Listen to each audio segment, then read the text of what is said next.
Juliet. Here we go.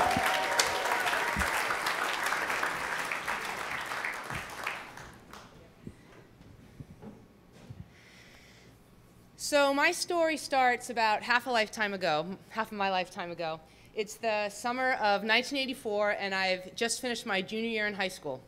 And my family's vacationing in a small town on the coast of Maine, and they all want to go out on the lobster boat for the afternoon to catch that night's dinner. But I don't want to go out on the lobster boat, because that afternoon, NBC is televising the Olympic final of the women's rowing 8 race. And I was a junior rower, and I wanted to watch these women row. So they all appeased my request, and we sat around this tiny 18-inch black and white television in this tiny inn and watched the race.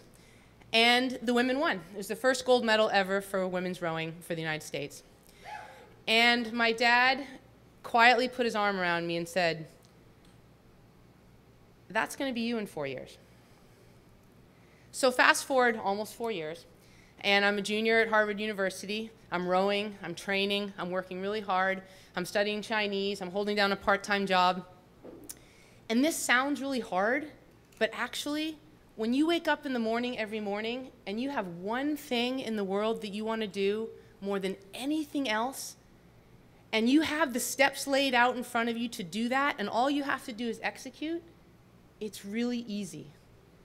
So I'm training and I'm rowing, and I'm trying to get everything into a 24-hour day, and my parents are supporting me, and they're making up jobs for me to do so I can earn money to pay for training. And I think one summer they said, "If you paint the barn, we'll give you $800. And I painted the barn, and I don't think it needed painting, but I had enough money for training for the next year. And all the time, both of them said to me, "We're so proud of you. We don't care how far you get, but whatever you do, make sure you ride this wave all the way into the beach."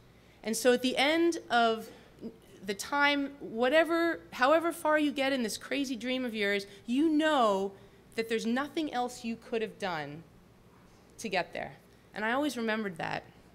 But it was terrifying. You have this thing you want so badly, it's the only thing you're thinking about, and it completely consumes you. And I would lie awake at night, scared to death that I wasn't going to be able to do this thing, to make this Olympic team. Everyone was bigger. Everyone was older. I was the youngest by 2 years. I was the only one still in college training.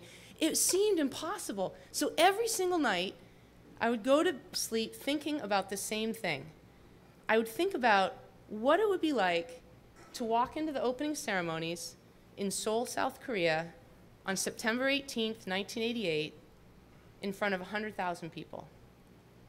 And I saw it in my head every night for 500 nights leading into the summer of 1988.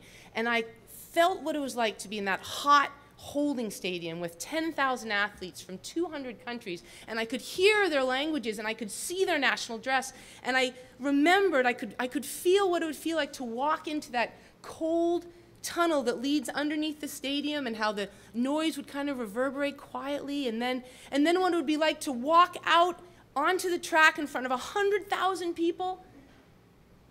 And what that would, I could smell it, and I could feel it, and I could taste it. And that's how I fell asleep every night for 500 nights. So it's the summer of 1988. I make the team. I'm the youngest, I'm the smallest. I'm so excited. I make the priority boat. We get over to Seoul, Korea about a week before competition starts. And it comes to the night of the opening ceremonies. And it's exactly as I had always imagined it. There was the holding stadium with those 10,000 athletes in a million colors and a million languages. We were sweating like hell because it was so hot in our nasty JCPenney opening ceremony uniforms. It comes time for the opening ceremonies to start. We're shepherded into that tunnel. It's cold, it's dank. Our voices are kind of hushed, and they're sort of reverberating off the cement walls. And then we burst out into this cacophony of noise and light and people screaming, and we're crying and we're laughing. And this is, you know, the revolution will not be televised. This was pre-cell phone. No one was FaceTiming this live. We were in it.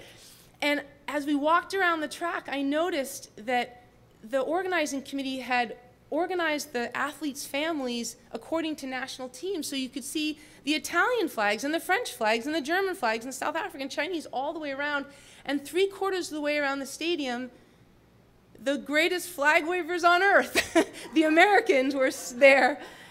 It seemed like thousands of American flags. And as I made my way around the track with my American teammates, in a crowd of 100,000 people, as if they were the only ones in the stadium, I saw my parents.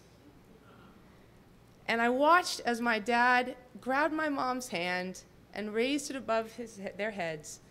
And I could feel his arm around my shoulders, just as he had been those 4 years earlier in that tiny town on the coast of Maine. And I realized in that minute that the biggest award of all is not the team that you might make, or the podiums that you might stand on, or the medals that might end up around your neck.